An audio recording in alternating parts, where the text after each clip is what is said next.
यानी वो शेयर्स नहीं बोला, वो शेयर्स नहीं बोला, वो पेड अप शेयर कैपिटल नहीं बोला, वो क्या बोला? वो बोला टोटल वोटिंग पावर का, टोटल वोटिंग पावर का 50% से ज्यादा उसको कंट्रोल करना है। अगर टोटल वोटिंग पावर का 50% से ज्यादा उसके पास है तब तुम होल्डिंग कंपनी उसको बोलोगे, अदरवाइज नहीं बोलोगे। अब फर्क क्या आया कि भाई टोटल वोटिंग पावर और पेड अप शेयर कैपिटल में फर्क क्या है कि सेम है? कोई डिफरेंस है कि वो सेम है? बोलो ना, तुमको क्या मालूम है? वो बोलो, अरे सही चीज तो हम बताएगा, ट्राई तो मारो, कुछ फर्क है या सेम टू सेम है डिफरेंस, है डिफरेंस। नहीं तो वो एक ही वर्ड यूज करते ना, why will the law bother to introduce another word if there is no difference. सोचो उसको, तो कभी ये मत बोलना सेम है, ऑब्वियसली कुछ अलग होगा तभी वो कुछ और बात बोला ना, अदरवाइज वो लिख देता exceeding 50% of paid up share capital या more than 1/2 of paid up share capital. बाकी जगह paid up share capital word define किए तो इधर भी वही वर्ड लिखता, हाँ या ना? करेक्ट है ना? पक्का? अब जब वो टीवीपी लिख रहा है there has to be some difference. इतना चीज तुमको दिमाग में आया, इतना चीज दिमाग में आया। अब क्या डिफरेंस है वो हम लोग अभी अभी देखेंगे, बट इतना चीज दिमाग में आया कि डिफरेंस है, हाँ या ना? है।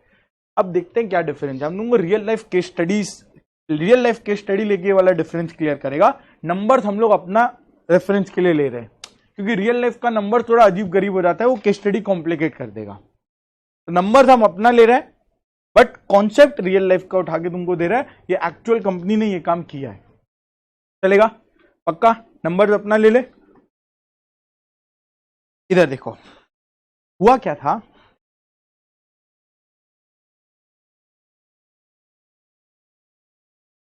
एक बार हम यहां रफली लिख रहा है, फिर तुम अपने जब नोट्स बनाएंगे तुमको हम कॉपी करने का टाइम दे देगा, ठीक है? तो हुआ क्या, कंपनी था,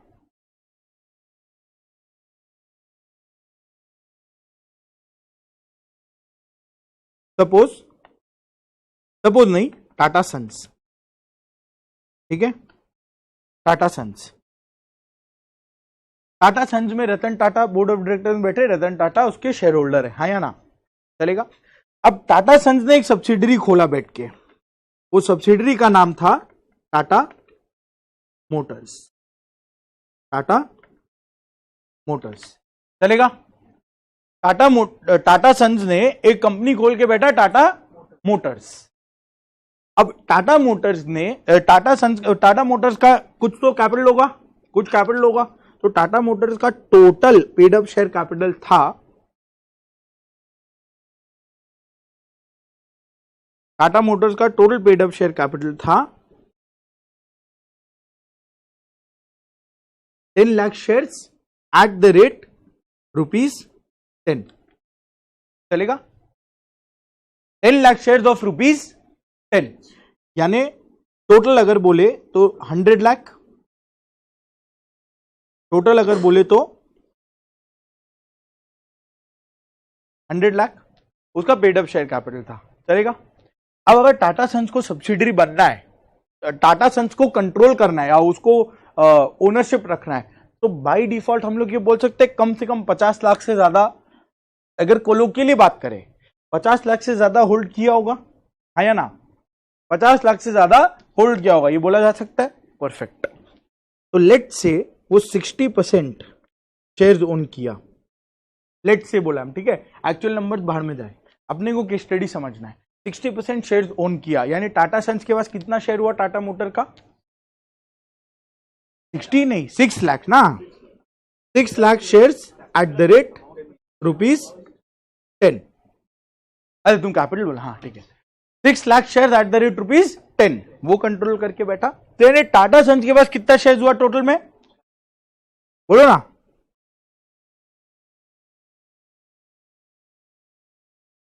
6 लाख एट द रेट ₹10, यानी 60 लाख टाटा सन्स के पास है, 60 लाख टाटा सन्स के पास है। फाइन, फेयर इनफ, कोई प्रॉब्लम नहीं। टाटा मोटर्स मस्त अपना बिजनेस किया जा रहा है, एकदम लाइफ इज इजी, उसका बिजनेस बहुत बढ़िया चल रहा है। नहीं, उस समय फ्लॉप चल रहा था इनफैक्ट, तो थोड़ा बहुत बिजनेस कर रहा है। उस समय वो टाटा इंडिका और वो सब कार्स बनता था ना, आवाज आता था चल के, वो सब गाड़ी कभी बैठे क्या? इंडिका, इंडिगो, ये सब गाड़ी में नहीं। तुम रिवैम्प्ड टाटा मोटर्स देख रहे हो।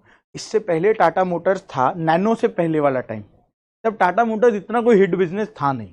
मतलब ठीक है चलता था। इंडिका जब था, इंडिका कार हर घर में ही होता था मोटा मोटी, बट जब वो इंडिका हटा ना, वो साइरस मिस्त्री वाले टाइम पे, जब इंडिका हटा, साइरस मिस्त्री वाला केस कुछ आइडिया है? थोड़ा बहुत भी नहीं, पूरा आइडिया नहीं होगा, अपने उसको भी टेकअप करेंगे जब वो आएगा, डोंट वरी।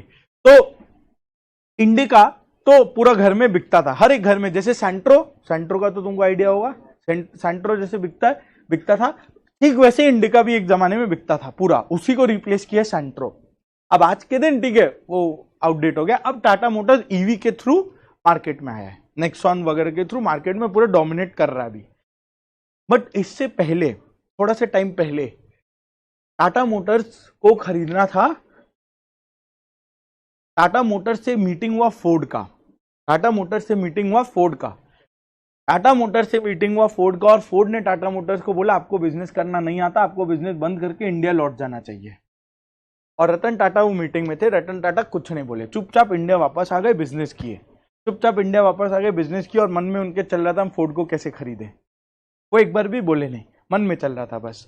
फिर थोड़ा टाइम बाद ऐसा टाइम आ गया कि फोर्ड का जैगुआर लैंड रोवर था, China based company, Jaguar land rover था, और नहीं चाइना बेस्ड, यूके में उसका बिजनेस है, हाँ उसका ओरिजिन इज चाइना। तो जैगुआर लैंड रोवर फोर्ड के पास आया, फोर्ड का जैगुआर लैंड रोवर का हालत खराब, अब वो almost at the stage of bankruptcy है, इतना बड़ा बिजनेस है, उसको चाहिए कोई बायर मिल जाए अपने निकले, उसको चाहिए कोई बायर मिल जाए अपने निकले, नहीं संभल रहा है। तब टाटा स्टेप इन किया, और टाटा सिर्फ इसलिए स्टेप इन नहीं किया कि उसको बदला लेना था, टाटा लग्जरी मार्केट में एंटर भी करना चाहता था, टाटा को लग्जरी मार्केट का एक सेगमेंट चाहिए था, और जैगुआर लैंड रोवर से बेटर लग्जरी मार्केट कौन सा होगा? एक तरफ ऑडी, बीएमडब्ल्यू, मर्सिडीज तो चल ही रहा है, सामने से आया जैगुआर लैंड रोवर, और उसके पास कंपनी बिकने को आया, और उसमें भी बेचने वाले का गरज, खरीदने वाले का नहीं। अगर खरीदने वाले, तुम नॉर्मली इकोनॉमिक्स, बायर सेलर, अगर बायर का विलिंगनेस है, सेलर का की गरज ही नहीं है, एटीट्यूड है, तो तुमको ज्यादा पैसा देना पड़ेगा, वो बोल देगा चाहिए तो ले वरना निकल। और ऑन दी अदर हैंड अगर सेलर का गरज है तो वो तुमको डिस्काउंट नेगोशिएट, 100 रुपए का 50 रुपए ले आती है मम्मी लोग, तो चालू करेंगे 20 रुपए से, तुमको शर्म आ जाएगा भाई ये क्या कर रही है। कभी हुआ ऐसा? मतलब मम्मी अगर बोलती है ना शॉपिंग, ऐसा होता है कि हम बोलते हैं, हम दूर कहीं चल रहा होता है, ये अब तो डायरेक्ट बोल भी नहीं सकता, आप ही दे, अब तो डायरेक्ट बोल भी देता है इनफैक्ट कि आपके साथ तो हम नहीं रह सकता है, थोड़ा सा रिस्पेक्ट है, गड़बड़ हो जाएगा। फिर अब हम कभी अगर मम्मी थोड़ा बुरा मान देते हैं, हम ट्राई करते हैं कि फोन आ गया, प्रिटेंड करता है फोन आ गया, साइड में बात करें, वो अपना खरीद के ला रही है, भाई इतना शर्म आ जाता है, 100 रुपए को चालू करते हैं 20 रुपए से। तो वैसा वो वाला सेलर गरज होता है, ठीक है ना। तो इस केस में सेलर गरज आया, जैगुआर लैंड रोवर सेलर गरज आया। अब जब सेलर गरज आया तो तुम सोचो ना, इसमें प्राइस ज्यादा पे करेंगे या कम पे करेंगे? कम पे करेंगे, फेयर वैल्यू से कम ही पे किया जाएगा, हाँ या ना। तो कम पेमेंट करना है, टाटा को बहुत बड़ा अपॉर्चुनिटी देखा, और फोर्ड जो उस दिन गाली दिया था, आज के दिन वापस आ गया टाटा को ही बेचने के लिए, अपना कंपनी को, डन है। अब टाटा मोटर्स को ये कंपनी खरीदना होगा ना, कि टाटा सन्स खरीदेगा? इट इज बेटर कि टाटा मोटर्स ये खरीद ले, क्योंकि टाटा मोटर्स का अपना ऑलरेडी गाड़ी का बिजनेस है, और वही गाड़ी का बिजनेस में एक और गाड़ी का बिजनेस को ऐड ऑन कर देंगे, हाँ या ना। तो टाटा मोटर्स को खरीदना था जैगुआर लैंड रोवर। अब टाटा मोटर्स को जैगुआर लैंड रोवर खरीदने के लिए पैसा चाहिए, उसको जैगुआर लैंड रोवर खरीदने के लिए पैसा चाहिए, ऐसे थोड़ी बैंक अकाउंट में बहुत पैसा पड़ा था। तो कहां से आएगा वो पैसा? कहां से आएगा वो पैसा? कहां से आएगा? टाटा सन्स देगा? ऐसे कैसे तुम पैसा दे दोगे? पैसा थोड़ी पप्पा बेटे को पैसा दे रहा है, पॉकेट मनी जा ले जा। पैसा देने के लिए तुमको शेयर कैपिटल इशू करना पड़ेगा या डिवेंचर इशू करना पड़ेगा, कुछ तो ऐसा करना पड़ेगा ना। अरे बोलो ना। टाटा मोटर्स हम बोला बहुत हिट बिजनेस नहीं था। अगर वो हिट बिजनेस नहीं था, क्या टाटा मोटर्स डिवेंचर इशू करेगा टाटा सन्स को? चांस ही नहीं है। रीजन भी डिफॉल्ट हो सकता है।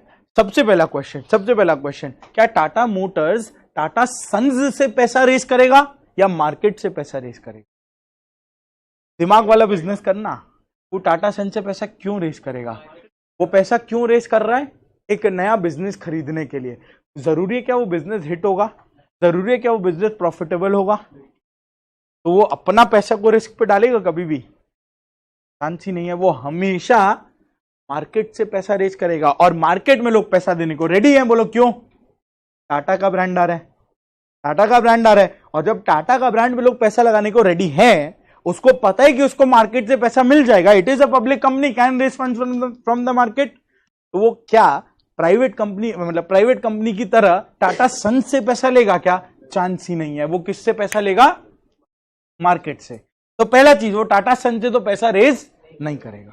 फर्स्ट, क्यों नहीं करेगा? क्लियर हो गया ना, क्यों नहीं करेगा? क्लियर है। सेकंड, मार्केट से ही पैसा रेज करेगा। अब पैसा रेज करने का बहुत सारा तरीका पॉसिबल है। पहला, डिवेंचर्स, लोन्स इशू करो। डिवेंचर्स अगर वो रेज कर रहा है तो उसमें प्रॉब्लम क्या आएगा? Interest cost. और कंपनी खरीदने के लिए डिवेंचर इशू करना सिर्फ अदानी कर सकता है, क्योंकि उसमें इंटरेस्ट लगता है, और इस इंटरेस्ट लगता जाएगा, और सामने वाला कंपनी प्रॉफिटेबल थोड़ी है ना डे वन से। जैगुआर लैंड रोवर अगर फोर्ड बेचा तो यानी वो हिट बिजनेस था इसलिए बेचा, या वो ठप बिजनेस था इसलिए भेजा? ठप बिजनेस था, वो संभाल नहीं पा रहा था। टाटा का प्लान ऑफ एक्शन था वो खरीद के उसको टर्न अराउंड करता और फिर वो हिट बनाता, जैसे कि आज के दिन वो एयर इंडिया के साथ कर रहा है। एग्जैक्ट एक सेम चीज वो जेएलआर के साथ किया। एयर इंडिया आज के दिन तो प्रॉफिटेबल नहीं है ना, माइट भी 5 years लेटर हो, माइट भी 10 years लेटर हो, बट आज के दिन तो पैसा लग रहा है उसमें, आया ना, रिलेट हो रहा है ना। तो टाटा मोटर्स का काम क्या था? क्या करना था? उसको जेएलआर में इन्वेस्ट करना था। अब जेएलआर में इन्वेस्ट करने के लिए पैसा चाहिए, पैसा रेज करना है मार्केट से पैसा रेज करना है। दो तरीका, डिवेंचर्स या शेयर्स। डिवेंचर्स से रेज करना फीजिबल नहीं है इस समय में। क्यों? क्योंकि इंटरेस्ट कॉस्ट हाई रहेगा, और वो इंटरेस्ट कॉस्ट जेएलआर से रिकवर होना शायद मुश्किल हो, क्योंकि 3-4 साल 5 साल तो अभी वो लॉस मेकिंग रहेगा। टाटा मोटर्स भी प्रोसेस वगैरह चेंज करेगा, फिर जाके उधर प्रॉफिट कर पाएगा ना, बट आज के दिन तो वो लॉस मेकिंग होगा, हाँ या ना? डन है। तो बोला इंटरेस्ट कॉस्ट इतना हाई फीजिबल नहीं है। करेक्ट है, पक्का सेंस बन रहा है। तो यानी अब उसको, उसके पास क्या ऑप्शन बचा? मार्केट से पैसा रेज करो, लेकिन क्या रेज करो? शेयर्स रेज करो। शेयर्स के थ्रू रेज करना होगा, और जब तुम शेयर्स के थ्रू रेज कर रहे हो, और इसमें कोई ऐसा 2-4 लाख से भी काम नहीं चलेगा, कंपनी खरीदना है, कंपनी खरीदना है। तो अब हम लोग गए, टाटा मोटर्स ने शेयर इशू किया। कितना शेयर इशू किया? प्लस ऐड किया वो, लेट से 6 लाख, नहीं 6 लाख सेम अमाउंट हो जाएगा, 7 लाख ऐड कर दे, 70 लाख ऐड किया वापस एट द रेट ₹10। अपने मानने की वो फेस वैल्यू पे इशू किया, सिंप्लिसिटी, कॉम्प्लिकेट नहीं करना चीजों को। इसीलिए हम रियल नंबर छोड़ दिया, क्योंकि वहां प्रीमियम और सब कुछ आ रहा था, सिक्योरिटीज प्रीमियम, ये सब अभी नहीं चाहिए, सिंपल रखो अभी चीजों को। 7 लाख पे 70 रुपए के भाव से रेज किया, 10 रुपए के भाव से रेज किया, यानी टोटल 70 लाख रेज किया। अभी total paid up share capital क्या बन गया टाटा मोटर्स का? 170 लाख। और out of that Tata Sons के पास कितना है? 60 लाख। यानी अब रिवाइज्ड होल्डिंग, समझ में आ रहा है? अब revised holding of Tata Sons in Tata Motors कितना हुआ? 6 lakh divided by 17 lakh. 6 lakh divide by 17 lakh shares, मोटा मोटी 35% के आसपास होगा। एक बार एग्जैक्ट अगर बता सकते बताओ, बट मेरे ख्याल से 35-36 ये कुछ आ रहा है ना।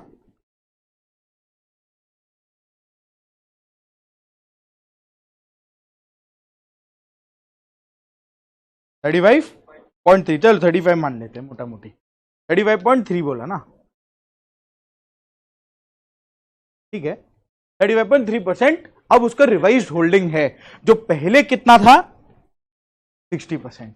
60 से 35.3 गया, यानी वो अपना सब्सिडरी, होल्डिंग सब्सिडरी रिलेशंस समर्पित कर दिया पब्लिक को, हाँ या ना? बिकॉज टाटा मोटर्स ने नए शेयर्स इशू किए, now Tata Sons is no more a holding company, है ना? है ना? क्या टाटा सन्स कभी भी ये बात चाहेगा? क्या टाटा सन्स कभी भी ये चीज चाहेगा? तो जब टाटा मोटर्स एक रेजोल्यूशन पास करवाएगा to raise funds to purchase JLR, तुम सोचो ना टाटा सन्स कितना बड़ा दुविधा में पहुंच गया। पैसा तो चाहिए, क्यों? कंपनी खरीदना बहुत एक फिजिबल अपॉर्चुनिटी दिख रहा है, कंपनी खरीदना पैसा चाहिए।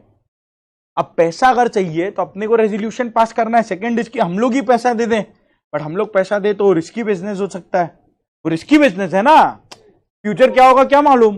तो why to put your money at stake, public पैसा देने को रेडी है, पब्लिक को फंसाओ, पब्लिक से पैसा लो। तो फिर हम लोग बोले नहीं, अपने तो पैसा नहीं दे सकते, पब्लिक से अगर पैसा लेना, एक और दुविधा आ गया क्या, इतना पैसा रेस करना पड़ रहा है जिसकी वजह से तुम्हारा होल्डिंग सब्सिडरी रिलेशन दाव पे आ जाएगा, वो चले जाएगा। समझ में आया, समझ में आया, अरे पक्का। अब यहां पे आया वोटिंग पावर का कॉन्सेप्ट, अब यहां पे आया वोटिंग पावर का कॉन्सेप्ट। तो रतन टाटा बहुत स्मार्टली एक मूव खेले। क्या मूव खेले? नॉर्मली ऐसा होता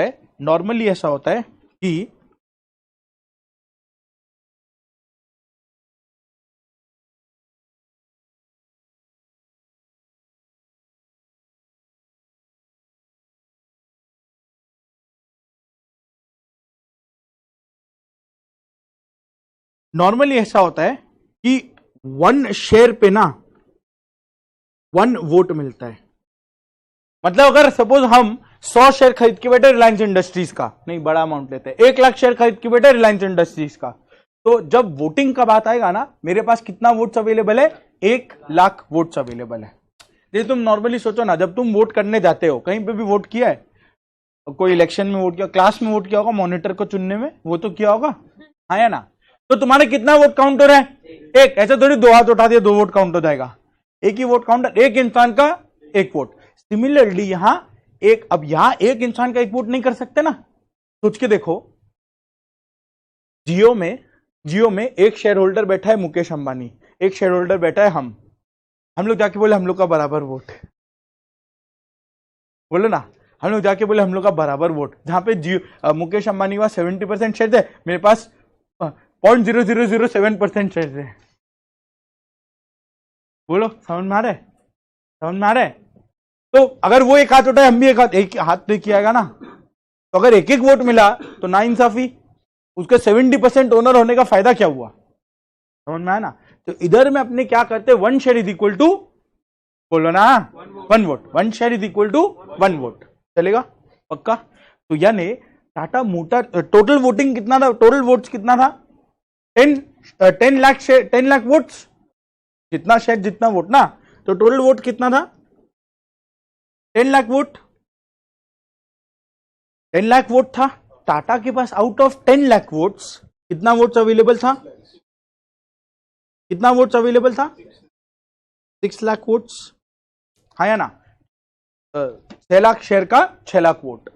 तो out of 10 lakh vote Tata Motors has, Tata Sons has 6 lakh vote, 60%। कोई प्रॉब्लम है?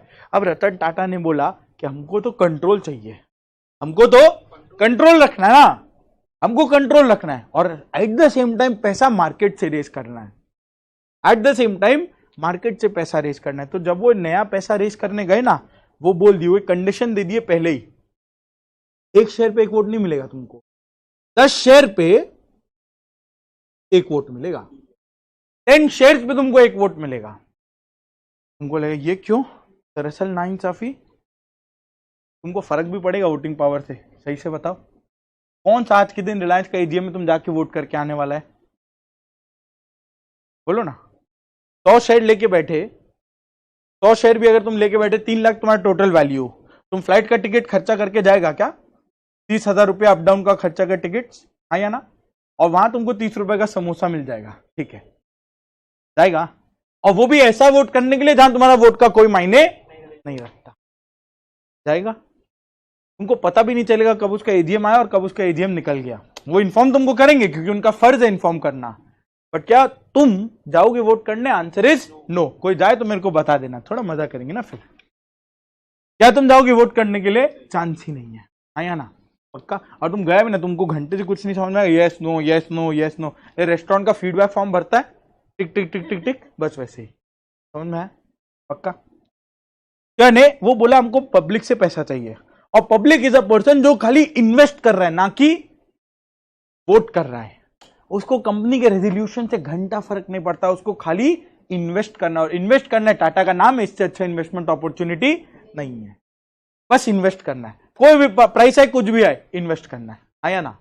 तब उन लोग को इन्वेस्ट करना है, अपने को कंट्रोल चाहिए। दोनों फायदा आ सकता है क्या? आ सकता है ना। अगर तुम पैसा उनसे रेस कर लो और उनको बोलो कि हम 10 शेयर पे 1 वोट ही देंगे, अब तुम बोलेगा अच्छा आपको मिल रहा है 1 शेयर पे 1 वोट उसी कंपनी में और हम लोग को मिल रहा है 10 शेयर पे 1 वोट उसी कंपनी में, भले ही तुमको फर्क नहीं पड़ना चाहिए लेकिन फिर भी फर्क पड़ेगा। क्यों? क्योंकि ये डिस्पैरिटी आ रहा है, फर्क पड़ेगा। तुम ये वॉइस रेस करेगा कि ये तो नाइंसाफी, ये नहीं चलेगा, मन में पता है कि कोई फर्क नहीं पड़ेगा, बट फिर भी तुम ये पॉइंट रेस करेगा कि नाइंसाफी, हमें ये नहीं चलेगा, अरे हमें ये नहीं चलेगा। बोले ठीक है कोई बात नहीं, 10 शेयर पे 1 वोट मिला ना, तुमको हम क्या दे देंगे, जो तुमको डिविडेंड दिया जाएगा वो हायर रेट पे दे दिया जाएगा एज कंपेयर टू ऊपर वाला। जो हम लोग डिविडेंड ओरिजिनली जो शेयर्स पे डिविडेंड जाएगा तुमको उससे 2-3% हायर रेट पे जाएगा। तुम बोले हाँ ये ठीक है, तुम बोले हाँ ये ठीक है, अभी हो गया ना, पैसा एक्स्ट्रा पैसा आ रहा है, क्या प्रॉब्लम है उसमें, वो 2-3% डिविडेंड 2 रुपये से भी बेसी नहीं होगा, फिर भी तुम बोले हाँ ठीक है। और रतन टाटा मस्त उधर जाके हंस रहे, क्या लॉलीपॉप दे क्या तुमको अभी करेक्ट है ना, समझ में आ रहा है पूरा केस, भटक मत जाना वरना समझ नहीं पाएगा, समझ में आ रहा है ना। तो अब हम लोग क्या किए, 10 शेयर पे 1 वोट दिया, 10 शेयर पे 1 वोट दे रहे और डिविडेंड हायर कर दिया, यानी एक प्रॉब्लम तो एक गुड पार्ट, एक प्रॉब्लम तो एक गुड पार्ट, तो बराबर हो गया। अब इस नए शेयर्स पे कितना वोट आया, आइडियली 7 लाख वोट आना चाहिए था, लेकिन इस केस में कितना आएगा, 70,000 वोट्स आएंगे, हाँ या ना। अब टोटल वोटिंग पावर कितना है टाटा मोटर्स का, 10.7 लाख, 10.7 लाख चलेगा। उसमें टाटा सन्स का कितना वोट्स है, पहले भी 6 लाख था, आज के दिन भी 6 लाख है। तो पहले उसका 6 लाख के बेसिस पे 60% ओनरशिप आ रहा था, 6 लाख आउट ऑफ 10 लाख। अभी तुम बोलो ना 6 लाख के बेसिस पे कितना ओनरशिप आएगा, 6 लाख आउट ऑफ 10.7 अभी करना। पहले हम लोग किए थे 6/10 है ना, अभी किया 6/10.7, कितना आया 56%, 56% वोटिंग पावर। यानी क्या अब टाटा सन्स ने अपना होल्डिंग सब्सिडरी पावर रिटेन कर लिया, at the same time public को बना के पैसा ले लिया, हाँ या ना, पब्लिक भी खुश, रतन टाटा भी उधर हंस रहे हैं, क्या बनाया, समझ में आया। और पब्लिक को लग रहा है कि क्या मस्त मौका मिल गया इन्वेस्ट करने का। इसी को वो नाम क्या दिए थे मालूम है, इसी को वो नाम दिए थे Tata Motors DVR, differential voting rights. और ये DVR का प्लस पॉइंट क्या था, तुमको इस पे हल्का सा एक्स्ट्रा डिविडेंड मिल जाता, वो हल्का एक्स्ट्रा डिविडेंड मालूम भी नहीं पड़ता क्या आया, इतना कम अमाउंट था, डिविडेंड बहुत छोटा अमाउंट होता है ना वैसे भी, समझ में आया।